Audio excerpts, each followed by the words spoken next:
Big boss 4th level task అయితే ఇచ్చేశారు. ఇందులో నాబిల్ సంచాలకుడిగా వ్యవహరిస్తూ వచ్చేశారు. అయితే ఈ టాస్క్‌లో పాల్గొనేందుకు నిఖిల్, ఆదిత్య, నవీన్ వీళ్ళు ముగ్గురు అయితే పార్టిసిపేట్ చేస్తూ వచ్చేశారు. అయితే ఈ టాస్క్‌లో ఎదురుగా కొన్ని బాటిల్స్ అయితే పెట్టేసి మధ్యలో ఒక గ్లాస్‌నైతే ఉంచారు. ఆ గ్లాస్ లోపల ఒక్కొక్కరుగా వచ్చి జ్యూస్‌నైతే పోయాల్సి ఉంటుంది.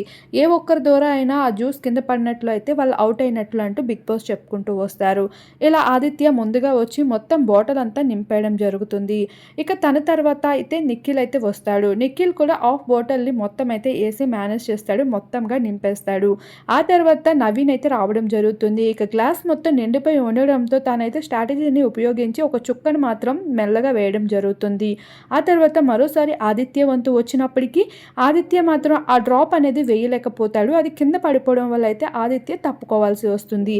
ఈ టాస్క్‌లో ఇద్దరు టీమ్స్ అయితే గెలవచ్చని చెప్పడం జరుగుతుంది. అలా ఆదిత్య ఓడిపోవడంతో నిఖిల్ అలానే నవీన్ టీం అయితే గెలిచిపోతుంది. నైనిక టీంలో ఉన్న ఆదిత్య ఓడిపోవడంతో ఇక నైనిక టీం తనకి చాలా ఓదార్చడంతో పాటు నెక్స్ట్ టైం మనం గెలవచ్చులే కీప్ ఇట్ అప్ అంటూ ఓదార్చడం జరుగుతుంది.